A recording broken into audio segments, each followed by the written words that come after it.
Well, thank you for joining us today for this breakout session. I have to say, it is awfully humbling to even try to speak after Tim Reddick. I was really moved this morning by some of what he had to say, so I think we started on a high note, and I hope that you'll kind of continue to be inspired by some of the local work that's happening. And what I'm going to be talking today about is how 60x30TX is really taking shape on a local level, and how we're starting to address one of the big challenges of 60x30TX, which I think is translating these big goals into coordinated action at a local level. As Michelle mentioned, I've been with the coordinating board for about 2 years now, and one of the reasons I wanted to come to the coordinating board is because of the excitement around 60x30TX and the state strategic plan. Folks really said, you've hit on the core issues. What is the future of the Texas economy? How do we better align higher education with the needs of the state? How do we make sure that we are thinking equitably about completion for students? And how do we focus on affordability, making sure student debt is manageable?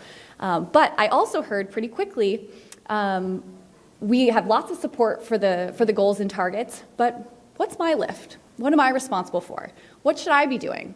What's the role of K-12? What's the role of workforce? What should individual institutions of higher education be doing? And we knew that the coordinating board and institutions of higher education alone were not going to get us to this big lift that we have. We really need to be working together. We need to be working cross-sector, and we need to engage our communities beyond our individual institutions of higher education. So what we wanted to do is talk about how do we roll this out in a way that encourages coordinated action at multiple levels of the system, but isn't prescriptive. It isn't a mandate. We wanted institutions and regions therein to have some flexibility to tell us what are your most important challenges, what are the assets you have to build on, what's your local labor market look like, and how do we design some of the strategies to build on those ideas. So I'm going to just do a brief introduction, but the meat of this presentation is actually going to come from our panelists. You're going to hear from 3 folks who have been leading this work in our 10 higher education regions. In each one, we established a local advisory group, and we'll be hearing from 3 folks who are part of their local advisory groups in West Texas, in the Metroplex, and in the Upper East. So one of the reasons we wanted you to sit in your individual tables is you'll have an opportunity to think deeply about the strategies and the data in your particular region. So you'll hear some example context and have some time in a little bit to dig into your own information. So first, let me introduce Dr. Javier Flores. He's the Vice President for Student Affairs and Enrollment Management at Angelo State University. And there he's responsible for strategic recruitment, retention, and graduation initiatives. And he's a recognized innovator in the provision of dual credit in Central and West Texas. He's also a board member of Education Reach for Texans, which is an organization that promotes educational opportunity for foster youth. To his left, we have Dr. Barbara Lerner, Vice President for Undergraduate Studies and Vice Provost, for Undergraduate Studies and Academic Partnerships at Texas Women's University. She oversees core curriculum, undergraduate programs, the Texas Women's University Honor Program, and the Center for Student Excellence. She also oversees collaborative activities with school districts and 2-year colleges to establish seamless transitions across sectors, and she is part of the Metroplex group. And finally, we have President James Henry Russell from Texarkana College.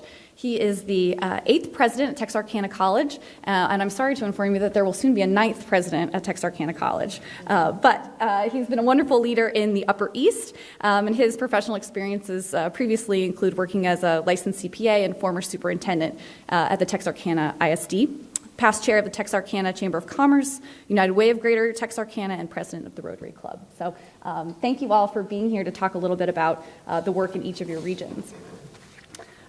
So with my opening remarks made, I wanted to get a little bit more specific about why we decided to develop this regional strategy, and we thought it was compelling for several reasons. Regions and institutions therein are quite different across the state. You know, we are a big and diverse state in many dimensions. The labor markets are very different across the state, the number of people, the demographics of people, and then the mix of institutions vary dramatically, 2-year, 4-year, public, private, and so forth. But within regions, there is quite a bit of commonality to build on. So we see that high school feeder patterns predominantly lead people from high school into higher education within region. On average, across the state, even in Central Texas where our flagships are, 80% on average, students who graduate from high school in an area stay in that area when they come into higher education. So when we think about designing for the majority, we can take advantage of those pretty stable patterns that we see. We also know transfer networks work the same way and transitions into the labor force. In terms of institutional target setting, often when state strategic plans come out, if all is going well, individual institutions are thinking about the application of that state plan into their own institutional context. But often that's where it stops, kind of within the four walls or the many walls of your institution. You're thinking about how does this affect my institution? And sometimes we're not thinking about how does it affect my neighboring institutions as well? And how do we serve all the students who are coming out of high school, all the adult learners who are in our area, and what's our shared responsibility for those students or potential students? And we also don't want to think about growing completions in the state by taking enrollment from your neighboring institution. As a region and as a state, we don't raise all boats unless we're serving more students, more of our population. And we also, through this work, wanted to really encourage that tactical planning. This isn't just about awarding as many completions as you possibly can. What completions? Certificates, in what programs? Master's degrees, in what programs? Where do we need to grow? What's connected to the jobs and opportunities for students in your area? So those are some of the motivating factors. And what we decided to do is we didn't take the whole plan, but we took 3 areas that we thought really lent themselves to regional collaboration. So that big 60 by 30 goal, the educated population goal, the completion goal of 550,000 certificates, associates, bachelor's, and master's degrees, and then the 65% high school to higher ed direct enrollment target. So of all the students who complete high school in a given year, that following fall, do we see them enrolled somewhere in higher education? And what we did is we broke those down by the 10 higher education regions and said, what's the minimum lift we would need to see in each region if we were to get to these big statewide numbers? And after breaking them up, what we asked is each region to do 2 things. We said, first, bring together stakeholders, higher education, K-12, workforce, business and industry, other community partners, chambers of commerce, et cetera. Bring folks together to identify what is one powerful strategy in each of these 3 areas that you think will make a big difference. A powerful strategy, high impact, large scale, relevant to this work. We also asked, so that's kind of the regional level piece. And then within regions, we also gave each region a completion number, and we said, okay, every institution within that region, what's the piece that you can bite off? How are you going to kind of contribute to that big regional number? We didn't tell institutions this is what number you have to pick. We said, here's kind of the regional context, this is what we'd like to see, and then you work together to identify how you're best going to get there. And this has been work we've been engaged in for about over a year to identify the targets, roll this out to regions, and then there's been lots of local activity happening, especially in the last 9 months. You'll see that our board approved this work in July of 2017. We've done a variety of trainings, in-person trainings on the regional data. We also developed a starter kit. Some of the pieces that you have on your table are some of the data that we produced associated with this starter kit. And rolled that out kind of at the beginning of the year. We've used several of our meetings, like our accountability meetings and our data fellows trainings, to leverage them and build it into this work. But the bulk of the work is this local advisory group, establishment of the local advisory groups, and the regional meetings, both in person and virtual, that have been taking place, where folks have been having those hard conversations. What is our most important strategy related to the plan in these areas, and how do we work together as institutions to think about our completion goals? This work has culminated most recently, a big kind of milestone for this work was August 31st. We asked for those regional strategies to be turned in, and we asked for each institution to tell us what their individual completion goal would be. And so what I'm going to talk about now is the results of that work. First, I'm going to talk about each of the 3 goal and target areas and the key strategies that came up across the state. You'll see that I'm looking at themes kind of across the region. Some ideas came up more frequently than others, and I'm going to highlight those. So if you don't see the strategies for your particular region listed, they're up here. All of your individual strategies are in the handouts on your table. But related to the 60 by 30 educated population goal, there were 3 big ideas that came to the surface in many regions. So the first, and these are kind of listed in the frequency that we saw these ideas. The first is deepening connections with business and industry in higher education. And the concept is we want our programs to better reflect the employment opportunities and the skills folks really need once they leave our institutions of higher education. was a big focus in several regions on the adult learners, stop out, or some college no degree populations and finding ways to better on-ramp them back into higher education. And also an emphasis on a large-scale public information campaign. Institutions are very adept at their own marketing and recruitment efforts, but when you're thinking about all the students or all the residents in your area, there was a kind of a recognition that we needed to make a pitch for higher education in general, that some level of post-secondary training, whether it's at our community college or whether it's at the university down the street, that there is an economic return for you and needing to kind of make that basic pitch. On the completion side, the three big ideas that came to the surface. First and foremost, you'll see a lot of regions listed up here at transfer. Transfer was the number one thing we heard when folks said, how are we going to get to that big 550,000 certificates, associates, bachelors, and masters? They said, how can we work together better to make sure our mobile students are earning credits and keeping those credits and applying them to programs so they can actually complete on time? The other is guided pathways. If your institution is not already deep in the guided pathways movement, I suspect it is coming soon. So you heard Tim Reddick talk about the shift to meta majors and more intensive advising and moving students to completion in a more timely way. This was a big focus for many regions. And finally, more strategic use of data. We heard hints of this this morning as well, wanting to better tap the data we already collect to know when and how to intervene, especially near the end when we can move students towards a graduation. And finally, for high school to higher education, several different strategies came to the surface here. Maybe not surprisingly, dual credit, AP, IB, those kind of pre-college experiences that students are having in high school. Folks want to move the conversation from let's give everyone a little bit of exposure to this to what are the right courses for the program that you want to pursue and making sure that these are truly effective and efficient on-ramps for students into higher education programs. FAFSA and Apply Texas, increasing the completion of those. Others were focused on the kind of this guided pathways movement, but reaching back to K-12 and making sure that the coursework and programs, endorsements, and so forth are aligned to the experiences students will be having in college.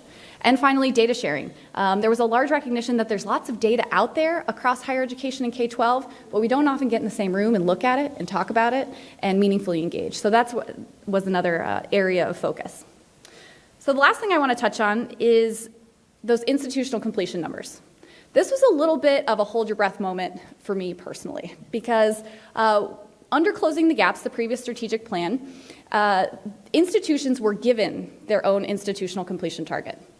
And I don't know about you, but when someone tells me exactly what I have to do, sometimes that chafes a little bit, right? So institutions maybe didn't love that part. But by saying, here's the regional lift, and we want you to go back, talk to your institution, talk to your neighboring institutions, and provide us kind of what you think you can do within this regional context. I think that rollout gave institutions a lot more autonomy to think about their own context.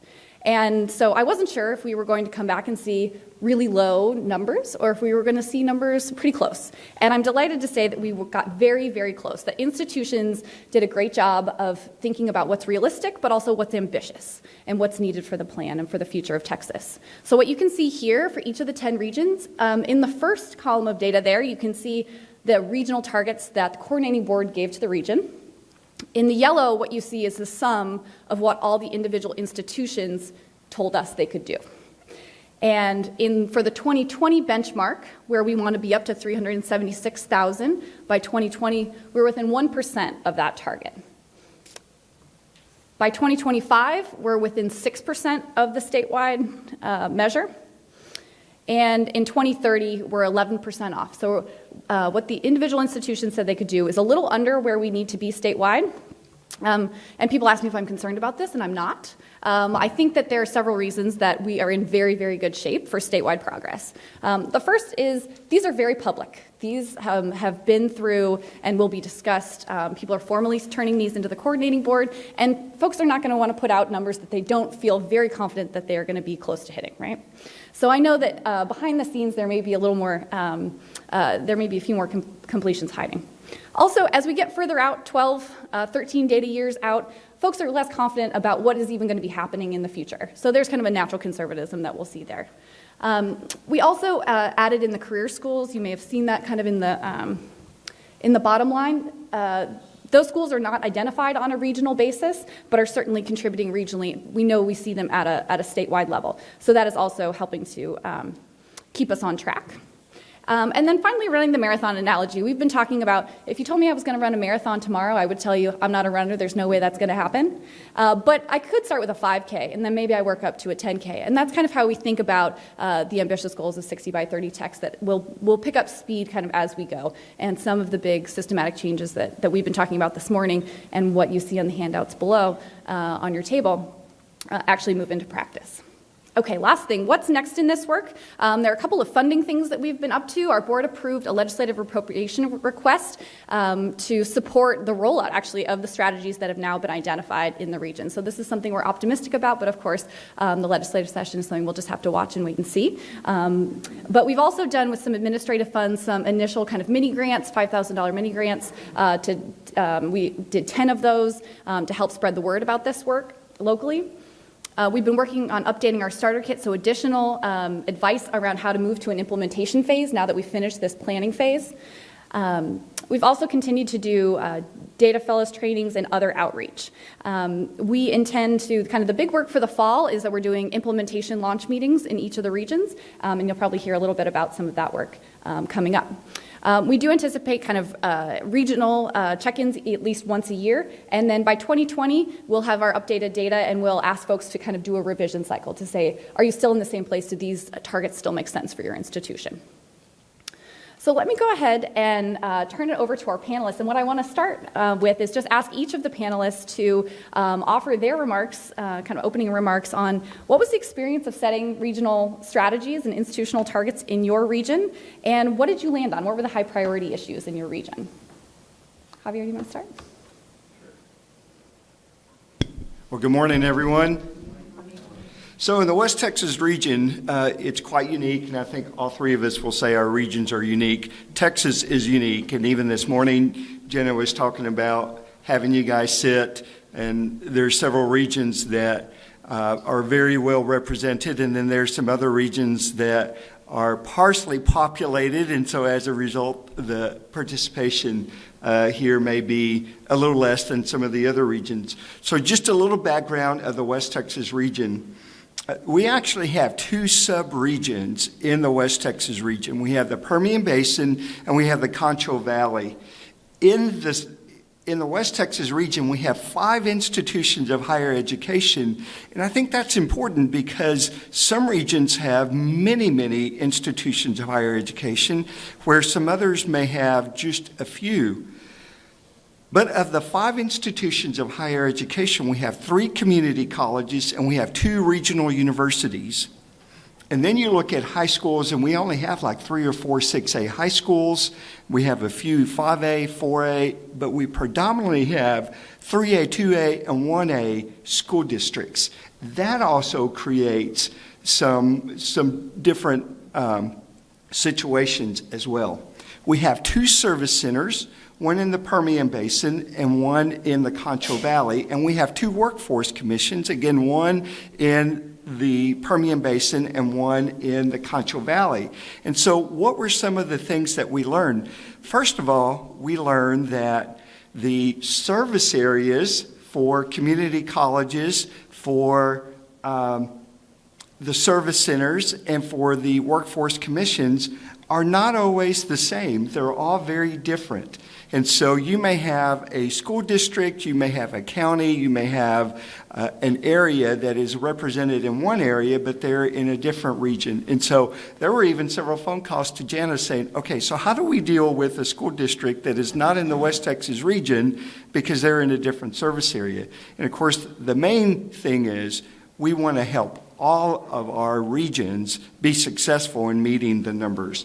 And that is probably one of the biggest things that we learned, is that it was really great to see so many different areas come together. So we were able to host. And what we did is we first had a Skype-type meeting where we brought stakeholders together and introduced the work that we were going to do as a West Texas region. And this was really where we asked presidents of institutions of higher ed, executive directors of the service center, executive directors of the Workforce Commission to participate in this meeting so they wouldn't have to travel, because traveling from San Angelo to Midland or Odessa or vice versa can be tough, and especially if you are in Andrews, Texas, or further away, coming to a central location. There really is no central location in West Texas. So we were able to really focus on getting the information out using technology.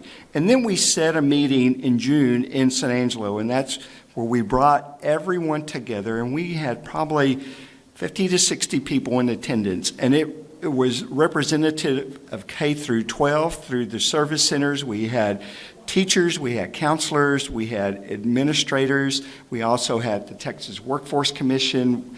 All 5 institutions of higher ed were present as well. So we were able to look at the data that we had received from the coordinating board, and we were able to establish target dates, knowing that we needed to have our work done by August. And we were able to look at the data to see, could we meet those numbers, or could we even exceed those numbers as well?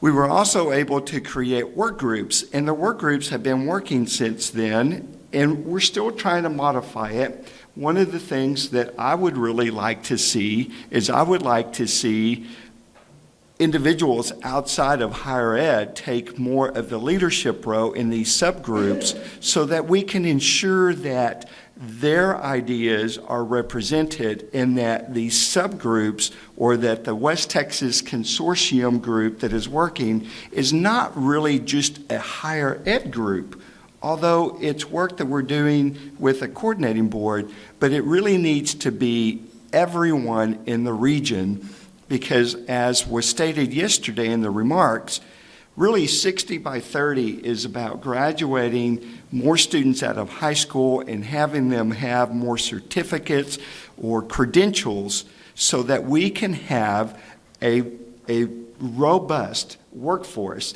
And that was very clear from Senator Seliger, and I think that's the message that we're receiving from legislators.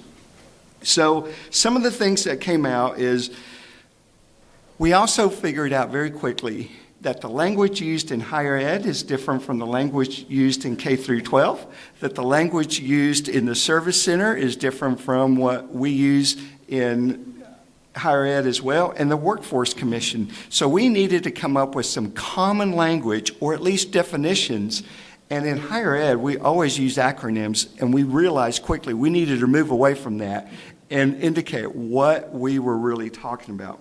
Academic advising was critical. We were hearing from our K through 12 partners of, look, we're focusing on what is required to graduate a student from high school. We really need higher ed to come to the table and let us know what pathways are available for our students in either career technical and or baccalaureate granting degrees, and even further than that. Then we also really focused on how were we going to market. And I know James Henry has a video, so I'm not going to talk about that much other than we use that as a motivating tool to say this is what another region is really doing to inform everyone in their region about 60 by 30. Thank you. Dr. Lyman. Thank you. Well, now that I know there's a video, I know I'm already going to be upstaged, so we'll just let that go. When we talk about regions being unique, I think that is an understatement. And certainly when you look at the metro area, the Metroplex is messy. It is complex. And I don't know that there's another region exactly like it in the state, but I think the process that we underwent sort of reflects the nature of the metro area. So just a little bit by the numbers. There are approximately 34, 35, 37, depends on how you count them, institutions of higher education. So instead of one or two, we have multiple community college systems, multiple public and private colleges and universities, two main service centers, Region 10 and Region 11, both very large, one in the Dallas area, one in the Fort Worth area, representing just under 300 independent school districts. So you have multiple institutions, multiple chambers of commerce, multiple workforce organizations, hundreds of ISDs. So to even assume that we would have comprehensive participation was not going to happen. I think what we did have was really good representation. One of the things that Jenna didn't mention at the outset is, how did we all come to be? We are all volunteers. We all participated at some point in a coordinating board webinar, and there was a question at the end of it: if you are interested in participating in this regional process, please, let us know. And I was sitting with a group of my staff, and they all looked at me, and I had my finger going, like this. And one of my directors just said, you're going to do it. Just do it. And we did. And fortunately, we had, right from the outset, an incredibly motivated, diverse group on our advisory. We had initial volunteers from the community colleges, the four-year institutions, and the regional service centers right from the beginning. So we were very fortunate in that regard. The process itself, I think, is important to mention. When we first learned about the regional approach, I will admit I was a bit skeptical. We all have the same goals. We all have to do the same kinds of things. Why do this regionally? And at the beginning, I said, I could predict right now what our strategies are going to be. So why go through this? Well, it turns out the process itself was important. By meeting together, by coming together, and we had 3 large convenings, each hosted by a different college or university. We had great participation. And in each convening, we learned a little bit more about ourselves. And I would say the biggest outcome of those convenings was we returned to the why. We all know the large why. We know the economic why, we know the sociological why, but when we met together at our first meeting, we asked the universities, colleges and universities, bring a student. That's all we said. Bring a student. And we had a student panel that would just blow your mind. Nobody said bring what kind of student. We did not have a single traditional, what you might consider the 18-year-old coming out of college, from high school, going into college. Not one.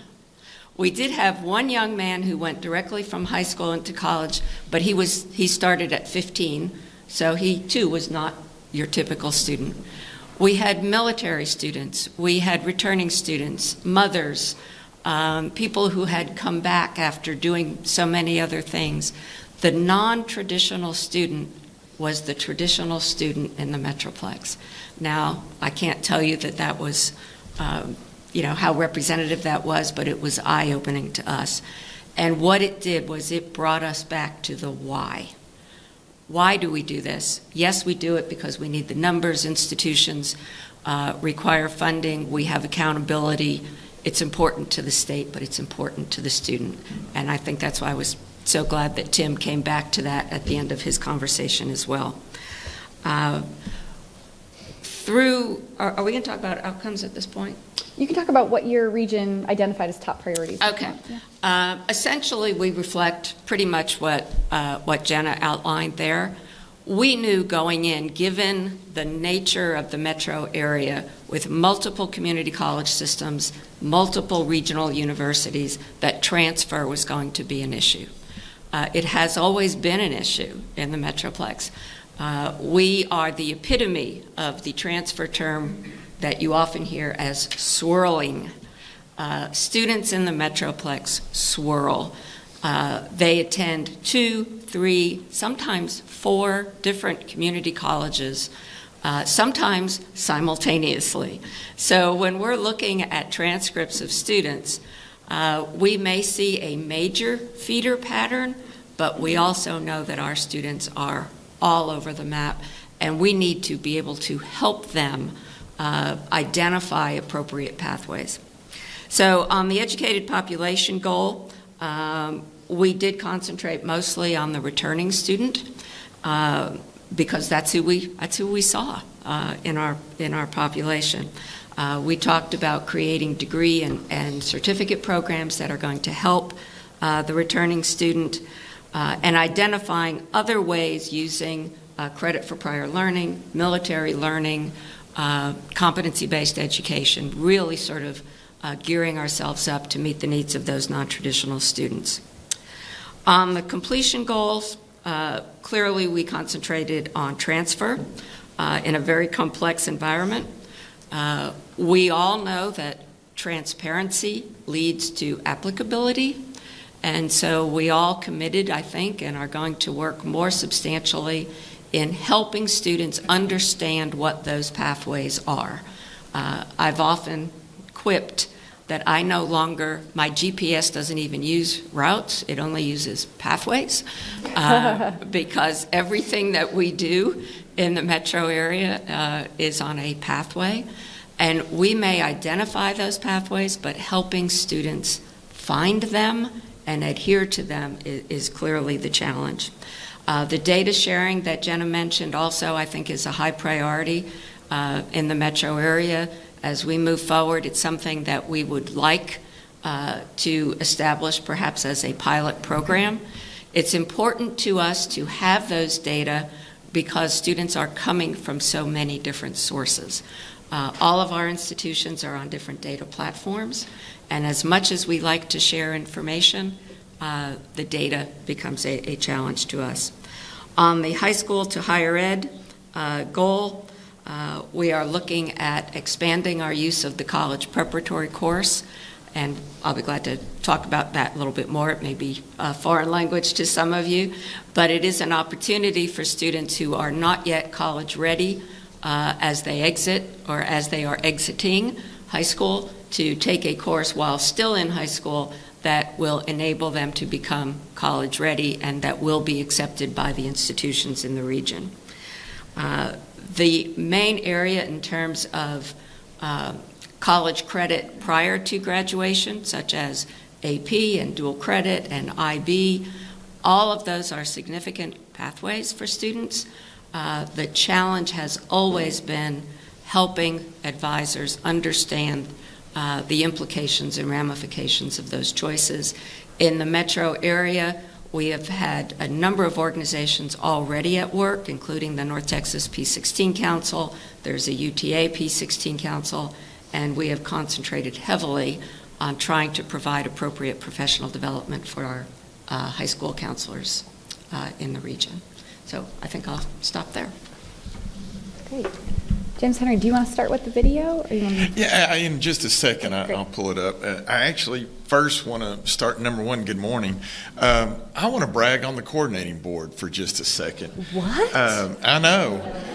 I did not pay him. 60x30TX, I believe, may be the most important strategic initiative I have ever seen from any governmental unit in the state of Texas. TEA, coordinating board, in my 25 years of education, I don't know that I've ever seen anything clearer, more easily measurable, or more important. I don't know if we all ought to be leaving here today scared to death or fired up, but the presentation that we just saw earlier, the slide that stuck in my mind is the percent of our students in ISDs in poverty across the nation and the standard rise to this. There's a lot of things that are going to fix it, but I tell you one big part, it's 60x30TX. So I think the coordinating board is spot on with this. I'm so proud to see it.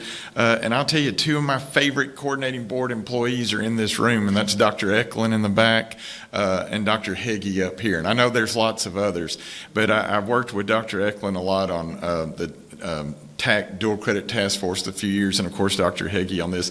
You talk about two scary, smart individuals that are passionate about this state and our students and doing the right things. They're into this, and they really are our friends, and we appreciate the hard work that y'all do and how much you care about this. So thank you for your efforts on this.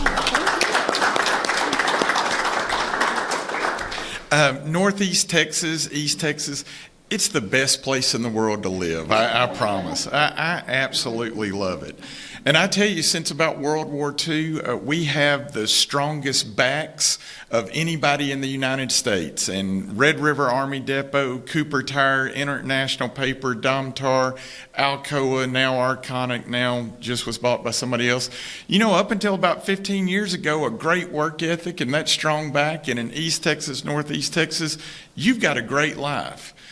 But guess what? The world has kind of changed, and we've got a lot of equipment and robots and new processes that are replacing that.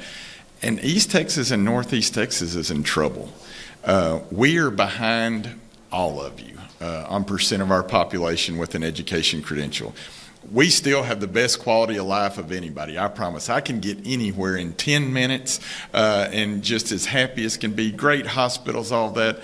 But we are losing our jobs. We are losing our good jobs, and we are losing our educated people headed to the I-35 corridor and the other places with opportunities. So this 60 by 30 Texas is just not an initiative we have to fill some paper out on.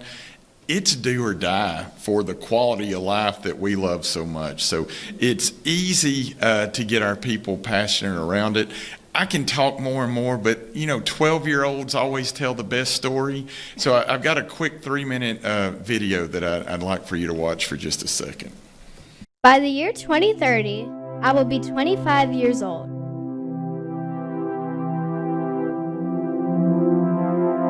Whether I want to be a nurse, a welder, a teacher, a scientist, a mechanic, a police officer, a factory worker, there's a pretty good chance that my job will require a college degree or certificate. Did you know that Texas has the 10th largest economy in the world?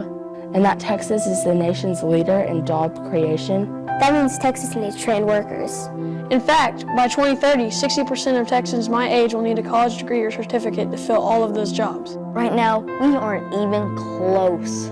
In the whole state, right now, only 34% of Texans 25 and older have a college degree or certificate. In Northeast Texas, 15% have a college degree or certificate. 15%. 15%.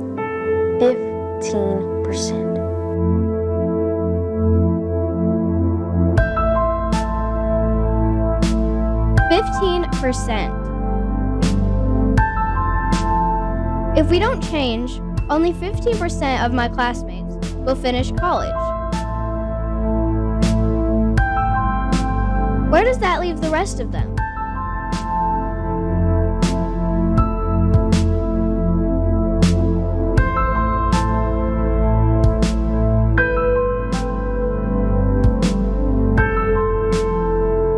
We have a long way to go to reach 60%. We can do it together. I pledge to go to college. I pledge to go to college. I pledge to go to college. I pledge to go to college. I pledge to go to college. Whether that's a 4-year university, a community college, or a technical school. Whether I earn a 1-semester certificate or doctorate. I pledge to go to college. Studies show that earning a college degree or certificate will make my life better. I'll be less likely to live in poverty or commit crimes. I'll earn more money. I'll be more likely to be healthy and live longer. Education makes our entire community a better place. It makes Texas a better place. And kids like me are critical to our state's success. Will you pledge to support me? To encourage me? Will you tell me every day that a higher education is important? Will you help me make a plan for college? Will you tell me it's possible, that I can do it? Will you push me to keep going when I want to give up? Will you? If we all work together, every person, every parent, every business and community leader, we can reach this goal together. 60%. 60%. 60%. By 2030, 60% of Texans my age will have a college degree or certificate. The future of Texas depends on all of us.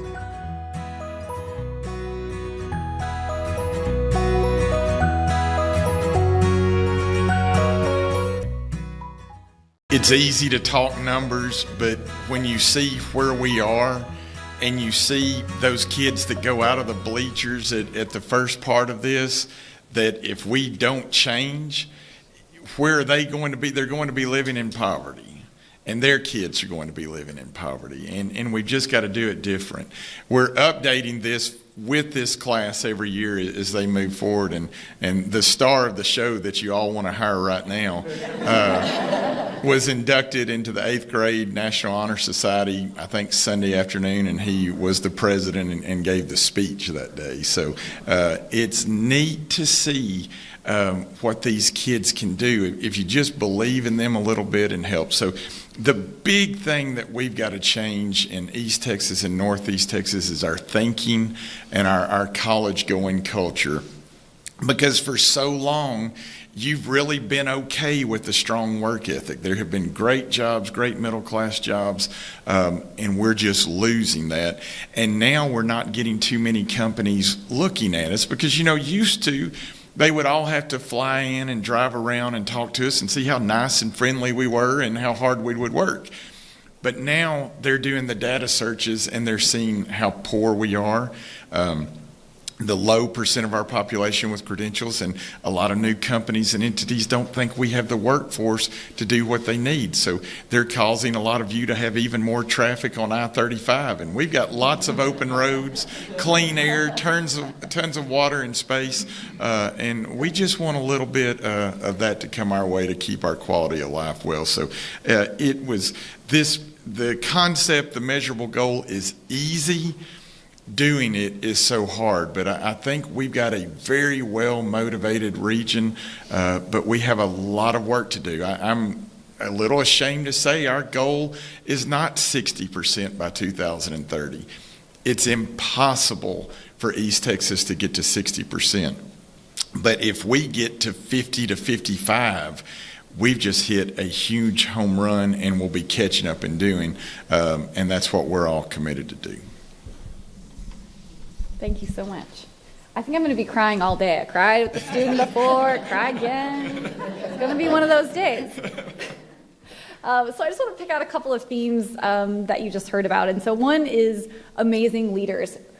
The 10 higher education regions are a little bit different than K-12 or workforce. There are regional boards or entities that are staffed by professionals every day who wake up thinking about the needs of that region. In higher education, we don't have an established structure. We have kind of a data structure, and we have distance education and a few other things that rely on a regional basis. But this is really a new way of working, and we did ask amazing volunteers to step forward and find some time in their busy schedules to say, we would be willing to do this on behalf of everybody in the region and do that. And so these folks are amazing, and the others who did as well.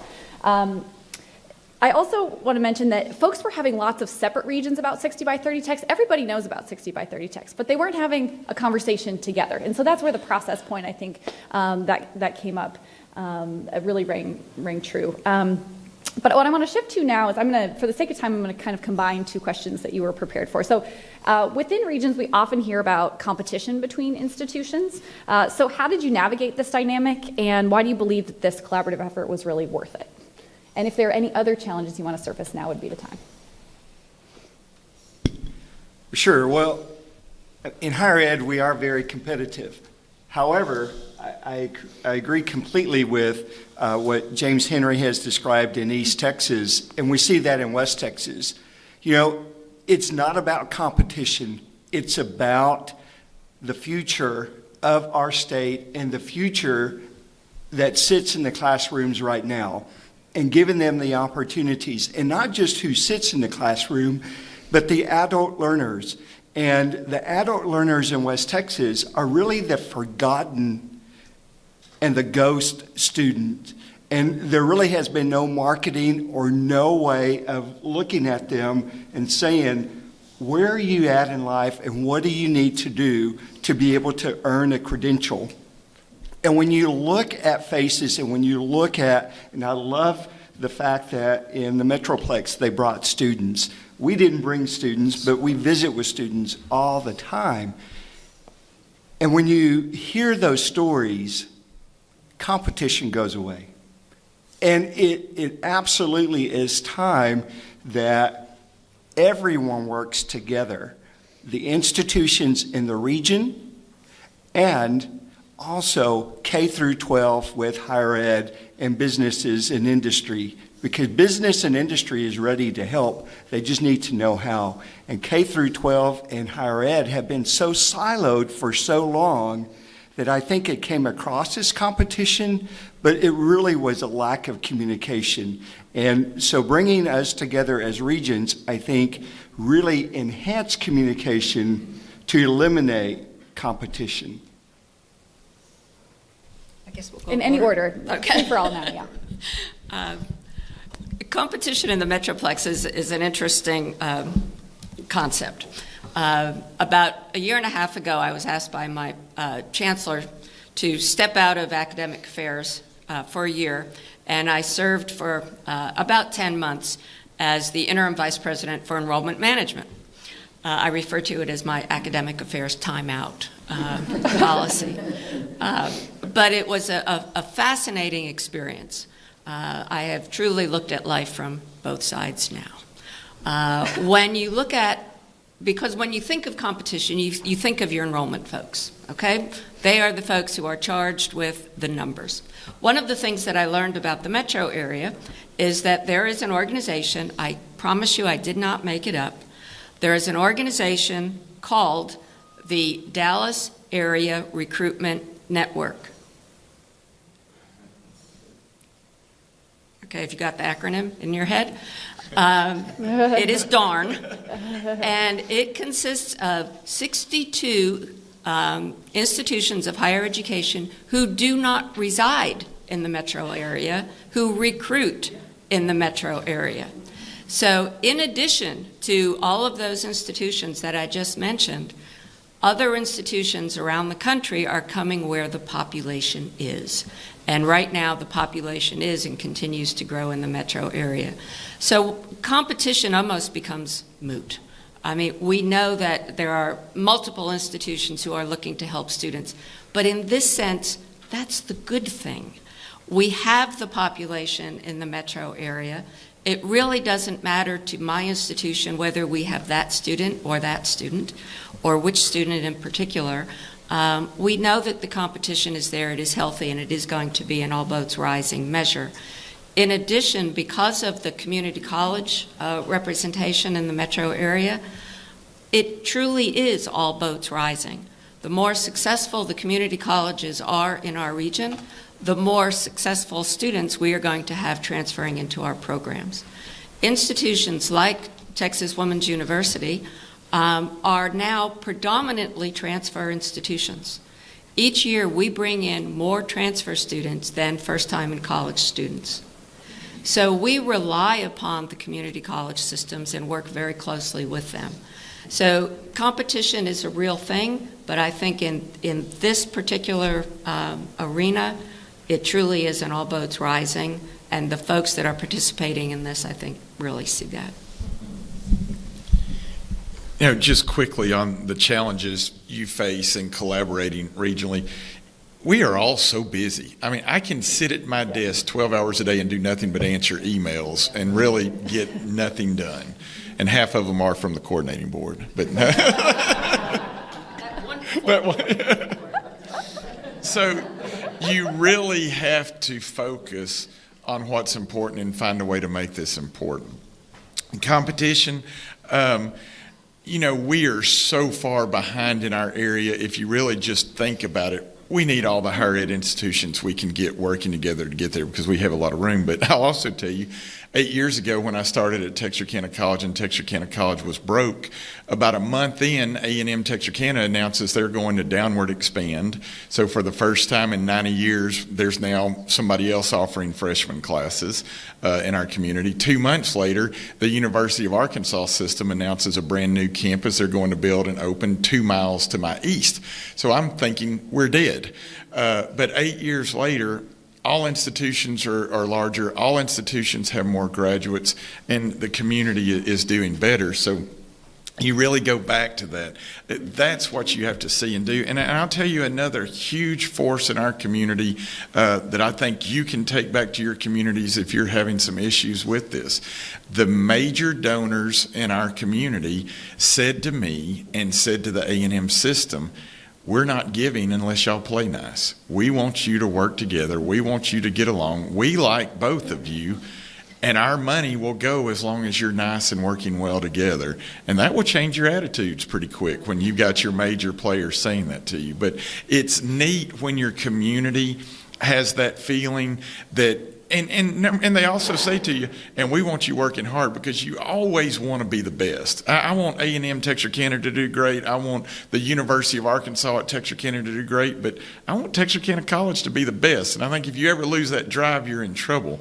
But I also think you can find ways possible, every way possible to work with those right in your backyard, but also throughout your region. You know, there's a lot of expensive programs.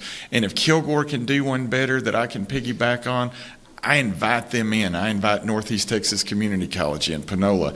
I think the community college presidents in Northeast Texas may work better together as a whole group than any other region in the state. Number one, because we kind of all feel like we're behind this 8-ball, funding-wise, completion-wise, everything. And we need to work well together for all of us to be able to survive and get better. Yes? In a leadership summit earlier this week, we were talking about what it takes to be a successful university, and we came up with the idea of the academic portfolio, because each institution, I think, in order to be successful, needs to identify those academic programs across graduate, undergraduate, all across the institution, that are going to help the institution become successful. And I believe that portfolio idea extends across the region, because not all of us can do everything well. And this idea of collaboration really helps us understand what are the strengths of the varying institutions, how can we better provide that very broad portfolio of academic options to students in the Metroplex. And we don't always have to do the same thing. And I know that's more of an entrepreneurial concept. Sometimes faculty don't appreciate that approach. But I really do believe the idea of an academic portfolio, both within the institution and within the region, is really going to help us meet the needs of all students. Thank you for that. So, briefly, what are the next steps in your region? What's the to-do list that you're thinking about to move this regional work forward from a planning phase into an implementation phase? You know, I'll go quickly. We came up with our Upper East regional strategies to meet the 60 by 30 Texas goals, and we wanted to get pretty specific. One is a marketing campaign on working on that college-going culture in our region. That we think that may be the most important thing. And then the next big target that's very measurable is setting a goal for the percent of our high school graduating students to have at least 6 hours of dual credit when they graduate. I know we could get into a huge discussion on dual credit about what's the right number, quality, rigor, all that. That would be fun, but we don't have time. But what we think, you know, when we look at our dual credit numbers, our dual credit population doesn't match the population of the typical students. Typically, it's a little bit more affluent, a little bit more middle class, kid that's got a better chance of going to college without anything. But the studies have been pretty clear that a student that has at least 6 hours, the chance of them going to college dramatically goes up. And we think a lot of that, especially for our region, is just getting in that 16-year-old's mind that college is not near as scary as everybody has taught this child since they were very little of, that they can do it, they are a college student, they feel the FAFSA out while they're in school, they know how to work through an LMS, they know what a syllabus is, they know all of these things. Just 6 hours in their mind, they've already got a relationship with the college, and here we go. So those are a couple of the big things that we're going to really push in our region that we think may have the greatest impact on moving our numbers up. I'll be brief. Again, the importance of doing this regionally. The challenges in the metro area for dual credit might be almost diametrically opposite to what James Henry just mentioned. We have students who are taking many dual credit hours, and our challenge is to help them understand which dual credit, making sure they're applicable, and getting that information to our high school counselors. That has been, I think, one of the main foci that we're going to be working on. In order to do that work, we have a couple of good systems already in place in the metro area, and we hope to leverage our work with theirs. We do have the North Texas Regional P16 Council, and I realize I've used that a couple of times. P16 refers to preschool through high school graduation. It's a term that we've come to know, but may be new to some of you. But that council has representation from all of the institutions, the school districts, including many superintendents, the chambers of commerce, business and industry, and some private organizations. So our work is going to be affiliated with the work that's already in place, and we're hoping that that's going to help us. For our region, what we're really looking at again is what are the needs of our students and the population as a whole. And so we know, again, career technical education courses are very important, but because of distance between school districts and our institutions of higher ed, and again, looking at community colleges, they have service areas, and so typically a community college will not partner with a school district outside of their service area. It used to be in statute that they couldn't. So there are some career technical programs that perhaps a specific community college has that could really benefit the school district. And so one of the things that we're really working on as a region is let's help our school districts that need some of those career technical courses.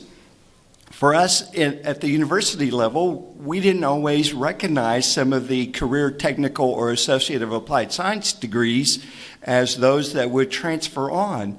But there are some programs, especially in the allied health, pharmacy tech, nurse aid, and et cetera, that students could take at the high school level, but their ultimate goal is to receive a baccalaureate degree or perhaps even go on to medical school. And you could help the students with that. So I think we're really working on what is it that we can do. And one of the things that really came up in our region was career fairs and also job fairs for our students and our communities. Well, if we're going to do that, we really have to make sure that students have opportunities to those type of credentials so that they can seek those careers within our region. And I think they have to go outside of our region to get those credentials.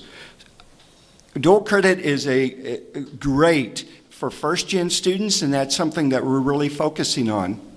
Jenna mentioned in my bio that I am very active with foster care students.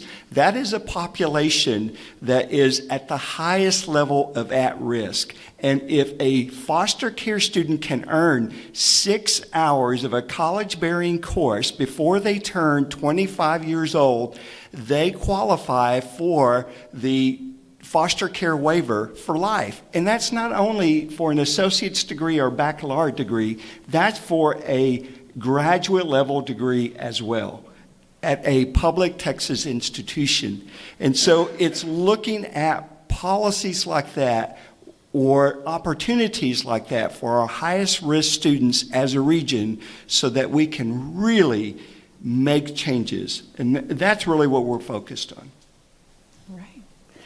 So I'm going to pause there, and I'm going to save that last question for the closing, okay, about advice. What I would love for you to do now is at your tables to do a little, take 5-10 minutes to look at the strategies on your table and look at the data. So the important thing about the data sheet you will see at the top in the blue square is the regional target that we set for your region in terms of completions, and you'll see the state targets or goals and targets around completion. You'll see the breakout for Hispanic, African American, male, and economically disadvantaged students. While we didn't break those down at the regional level, they're a really important piece. If you're not thinking about those demographic breakdowns in your regional planning, it's a big miss. But then in the blue box on the far right-hand side, what you'll see there are the actual numbers that institutions submitted to us. So if you haven't seen these before for your institution, this may be very enlightening.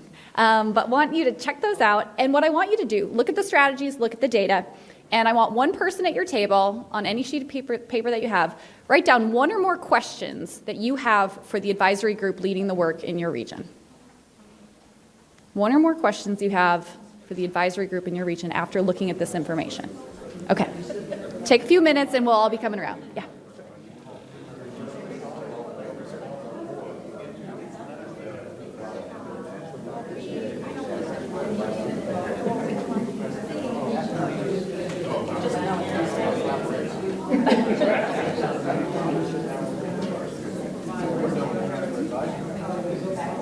Might be in the front, and then maybe that was shared.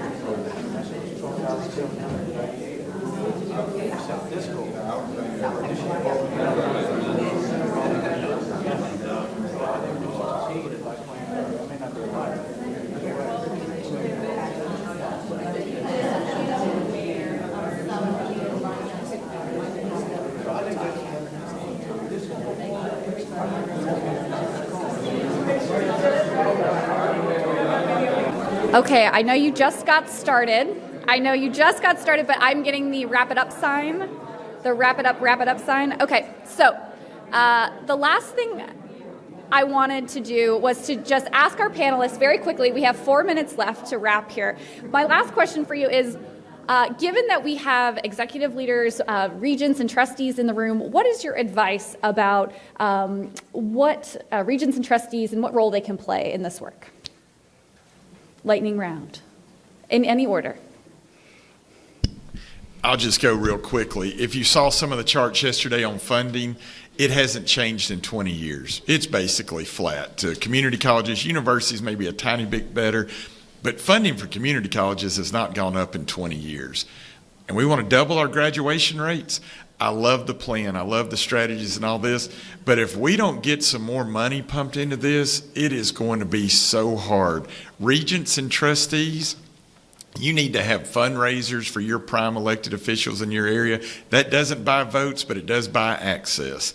And you've got to be telling our stories, and you've got to be telling this story in 60 by 30 Texas, and you've got to be talking about 60% of high school students in poverty and growing, and Texas was what, number 6 on that list or somewhere in there, and that the way out of it is this, and we have gotten efficient, we're doing great on completion. Every measurable statistic out there, higher ed in Texas has gotten better in the last 5 or 6 years. But we've got to have some more funding to implement these strategies if we want 60 by 30 Texas to work. And y'all can be a huge part of this. So get active, get that message locally with your senators and state reps right now, because it all starts in about 40 days. Oh, here we go again. Yes. Ditto to all of that. I would also add ask. Explore what your institution is doing. Find out who your students are, because they are all different. You can see even the differences among institutions, the differences across the region. Understand who your student body is and can be. Understand the difference between predictions and targets. I think our predictive analytics will always tell us, well, if we do it, our trend says this. Well, and I keep saying the prediction is what happens if you do the same thing. A target implies that you're going to do something differently. And it's hard for institutions to establish targets because it means we need to do something differently. And secondly, in addition to the state funding, I would say in this particular instance, as Tim said at the end of his remark, the gentleman from Georgia State, in this particular instance, doing the right thing is also the fiscally responsible thing. So if your institution, people like me and Xavier and others, presidents coming to you and saying, we are looking for funding because we need to initiate something, understand that the bottom line will also increase. Doing the right thing is also the fiscally responsible thing. I would say ask your institution of higher ed how they're collaborating with school districts, with the Workforce Commission, and I would encourage you to collaborate with the board of directors of those agencies. The service areas have a board of directors. The Texas Workforce Commission in each area has a board of directors. Collaborate with those board of directors and then together insist that those agencies, along with your institution of higher ed, are working as one in your community and your region to be able to achieve the 60 by 30 targets and numbers. Great. Thank you. Yeah. Please. I serve as the legislative chair for the trustee organization here in the state of Texas. I can assure you that the President's organization, TAC, and the teacher organization, professional organization, TACCTA, have developed a set of 3 priorities that we're going to take into the legislative session. And those 3 organizations are working very hard, hand in hand, to develop strategies to approach the session. So if any of you need any information about that, come and see me after this session. Great. Thank you so much. So final thing I just want to show you, if you want to know who are the people who are running this in my region, who should I be in touch with if I want to know more, 60by30TX.com. I hope you got the promo on that yesterday, but that's our home for all of this work. Under resources, there's a regional target starter kit, and there is the data that you have, the strategies that you have, all the electronic copies related to everything that's going on in your region is here, but one of the things is the contact list, and you will see the advisory group members there.